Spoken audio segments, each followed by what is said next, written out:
हाय, good morning. तर आता आपण सुरू करणार आहोत ट्रेक. त्याआधी आमच्या एका कार्यकर्ता रेनकोट घरी विसरून आलाय. तर लकीली आमच्या बॅगमध्ये एक 30 रुपयाचा रेनकोट होता, जो आम्ही पंढरपूरमधून घेतला होता. उपयोग येतो का आपण पाहूया.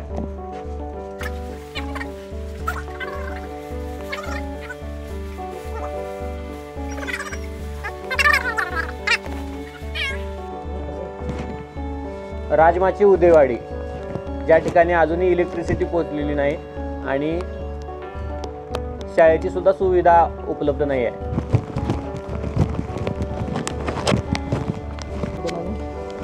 राजमाची ट्रेक करण्यासाठी तुम्हाला अशा बाईकची गरज पडेल. ती का तर तुम्हाला व्हिडिओमध्ये परत दिसेलच. बऱ्यापैकी बघितलं तर तुम्हाला अशा ऑफ रोड बाईक्सच दिसतील.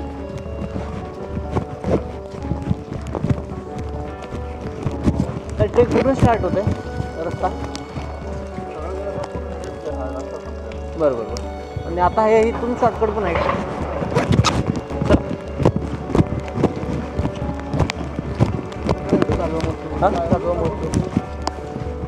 पुढं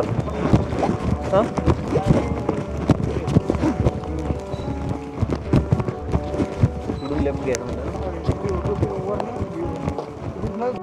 इथून आहे ट्रेक स्टार्ट ना. ओके, चला.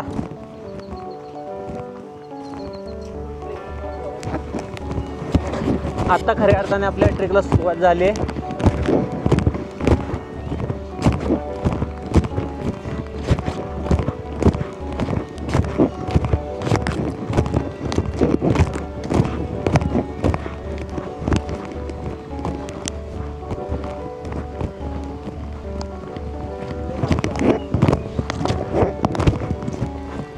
काळभैरव मंदिराच्या समोर पूर्वेस जाणारा रस्ता श्रीवर्धन किल्ल्याकडे व मंदिराच्या मागच्या बाजूने मनोरंजन गडाकडे जातो. ओके.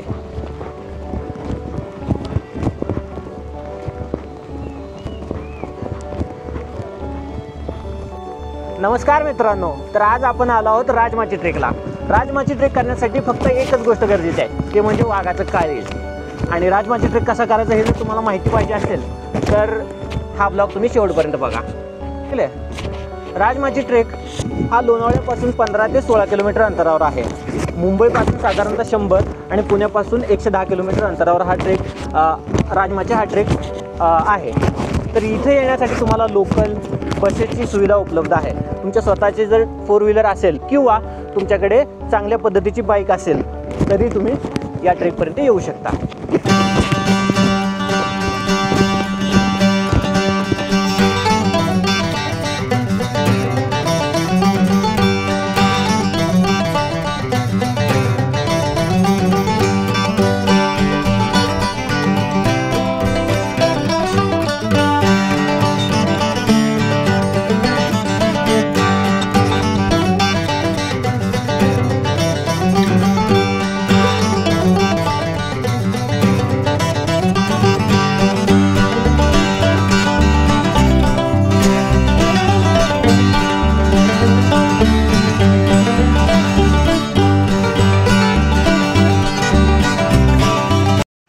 मित्रांनो, जसं की आपण आता बघताय की प्रत्येक किल्ल्यामागे काही ना काही हा उद्देश हेतू हा नक्कीच असतो. किल्ला म्हणजे राजमाची ह्या किल्ल्यावरून जे आहे ते होणारा कल्याण मार्गे कोकणासोबत जो होणारा व्यापार होता त्या व्यापारावरती लक्ष केंद्रित करण्यासाठी आणि त्यांच्यावरती लक्ष ठेवण्यासाठी या राजमाची किल्ल्याचा वापर केला जायचा. ह्या किल्ल्यासोबतच राजमाची आणि कर्नाळा जो आता सध्या पनवेलमध्ये आहे त्या पनवेलच्या कर्नाळा किल्ल्याचा देखील लक्ष करण्यासाठी उपयोग केला जायचा.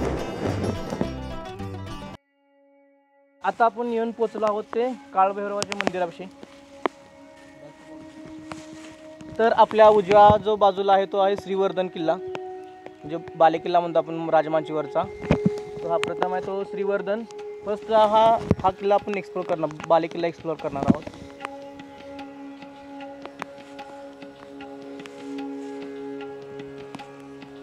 त्यानंतर आपल्या डाव्या हाताला आहे तो मनोरंजन हा बालेकिल्ला आहे. तर त्यानंतर आपण मनोरंजन बालेकिल्ल्याला जाणार आहोत.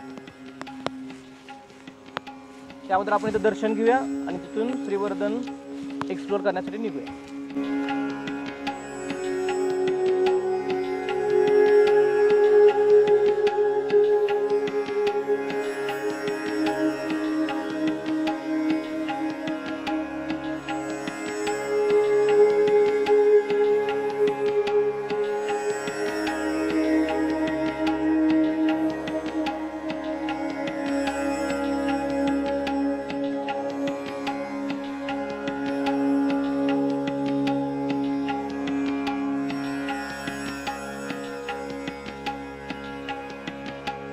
काळाच्या ओघात आता याची पडझड झाली असून फक्त हे सभामंडपाचे अवशेष शिल्लक राहिलेत असंच वाटतंय.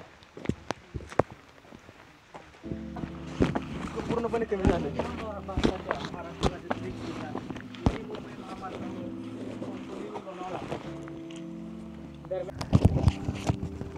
आपण किल्ल्याच्या जवळपास येऊन पोहोचलो आहे.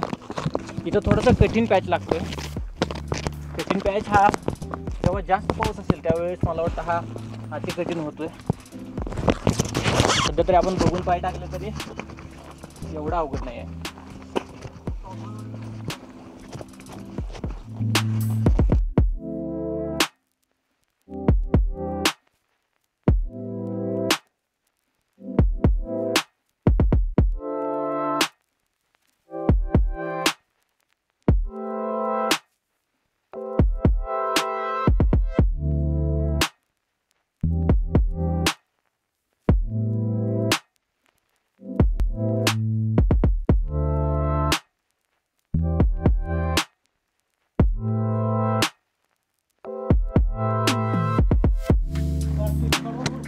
मेन दरवाज्यातून पुढे आल्यानंतर आपल्याला एक बालेकिल्ल्याचं टोक दिसतं. मी तर झूम करायचा प्रयत्न करतोय.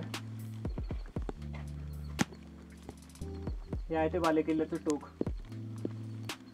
सगळ्यात वरती जे दिसतंय ते आपण तिकडे जाऊ आता. तर काही हौशी पर्यटक आहेत दोन दिसायला लागले त्यामुळे आपण हे काढण्याचा निर्णय घेतलाय. काढल्यानंतर हे परत तुला मला वाटत नाही घालता येईल. वाटत नाही पण बसायला कारण चिटकून आपण दिसायला चिटकून आणि गरम पण खूप वाढले ट्रेक केल्यामुळे थोडं गरम झालंय बाकी काय नाही.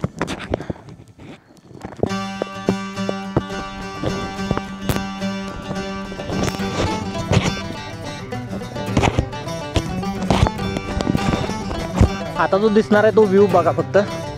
धुक्याची चादर म्हणजे तुम्हाला खाली काहीच दिसणार नाही. उघड्या डोळ्यांनी जर सौंदर्य बघायचं असेल किल्ल्यांचं सह्याद्रीचं ते हेच आहे.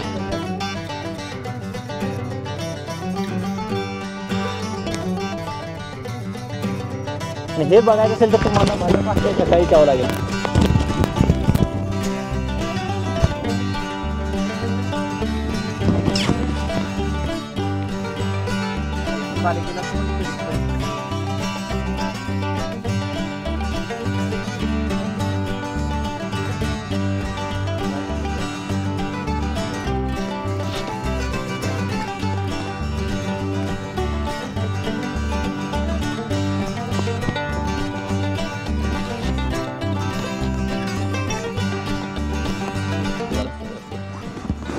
जेव्हा आम्ही राजमाची ट्रेक करायचं ठरवलं तेव्हा मी इंटरनेटवर जाऊन थोडेसे सर्च केले की इथं स्टे करायला काय पर्याय आहे का. कारण मी ऐकलं होतं की राजमाची रस्ता खूपच खराब आहे आणि मग वन डेमध्ये थोडंसं डिफिकल्ट होईल. म्हणून मी कॉल केला. मला एक राजमाची कॅम्पिंग ट्रेक म्हणून एका हॉटेलचा नंबर मिळाला. त्यांना मी कॉल करून विचारलं की आम्ही 4 व्हीलर घेऊन येऊ शकतो का. तर त्यांनी सरळ सांगितलं की इथं 4 व्हीलर येत नाही म्हणून. मग आम्ही ठरवलं की आपण 2 व्हीलर घेऊन जाऊयात. मग आम्ही दोघंजण पुण्यावरून येणार होतो आणि मुंबईवरून एक मित्र येणार होता वैभव, जो की आता व्हिडिओ रेकॉर्ड करतो आहे. जेव्हा आम्ही निघालो तेव्हा आम्ही ट्रिपल सीट रात्री 8:30 वाजता ट्रिपल सीट निघालो आणि रस्त्यावर एवढे खड्डे. गाडी आमच्याकडे कुठली होती, शाईन गाडी होती आणि तिघे त्याच्यात. जवळजवळ आम्ही प्रत्येकी 60 किलो जरी म्हणलं तरी 180 ते 200 किलो वजन गाडीवर होतं. आणि पुढे असे भले मोठे खड्डे आणि दगड होते. कसे बसे आम्ही 5-6 किलोमीटर आलो. त्याचे व्हिडिओ मी दाखवेलच तुम्हाला. त्यानंतर मात्र एका ठिकाणी काय झालं की एक क्रुझर गाडी एका वरती स्टीप असा रोड होता ती निघत नव्हती. मग त्याने आम्हाला काय सांगितलं की तुम्ही गाडीत बसा, वजन जर गाडीत जास्त झालं तर गाडी निघेल म्हणून. कदाचित देवालाच आमची दया आली असेल आणि तो क्रुझरवाला पाठवला असेल त्याने. आम्ही दोघंजण, मी आणि वैभव, त्या गाडीत बसलो आणि त्या गाडीतून आम्ही जीव मुठीत धरून आम्ही आलो आणि 2 व्हीलरवर सुनीलला कसा बसा येऊन पोहोचला. गाडी एका बाजूला आणि सुनील एका बाजूला.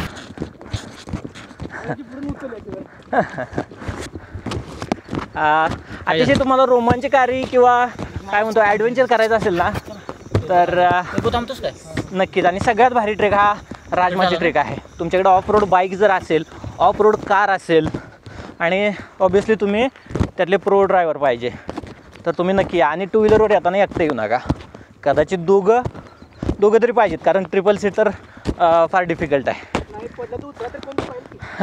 ट्रिपल सीट आम्ही कशासाठी आलो होतो, गाडी समजा चिखलात अडकली तर ढकलण्यासाठी. हां, आता आपण पोचलो एका पाण्याच्या टाक्याजवळ. पाण्याच्या टाक्यावर व्हायच्या आधी मी तुम्हाला दाखवतो.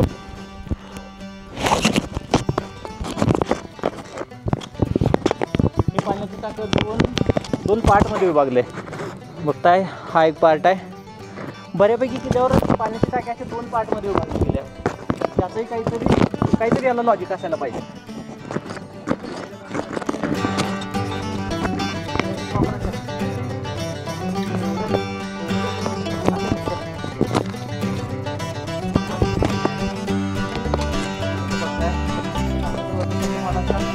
पायऱ्या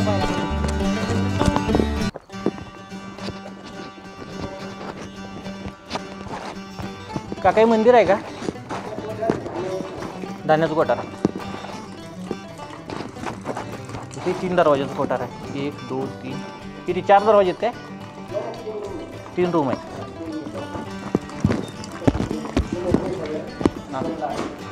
ओके, ही सगळ्यात मोठी. पण आता सगळीकडे पाणीच साठतंय काय? नाही रिकाम.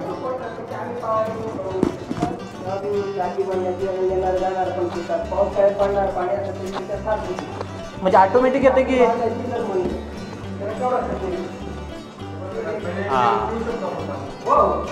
म्हणजे पाणी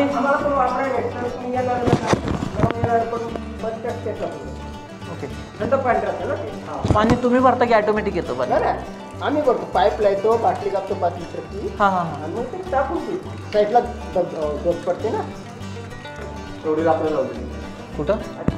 पंढरपूरच्या पाठीमागचं कसं काय तर आली म्हणते, हां त्यांनी पूर्ण कचरा काही केला. ठिकाण आहे तिथं मग ते साफ करून तेवढं करून टाकून आम्ही साफ करतो. तो कचराच जेवढ्याला येतं टाकून. टाकून गेले. बालेकिल्ल्याकडेच चाललाय ना रस्ता? तर गप्पा मारण्याच्या नादात आपण खाली उतरायचो.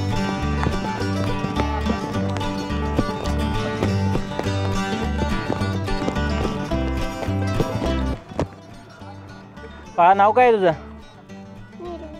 निर्वी. कितवीला आहे? नर्सरी सिनियरला आहे. ओके. किती एज आहे? नाईस.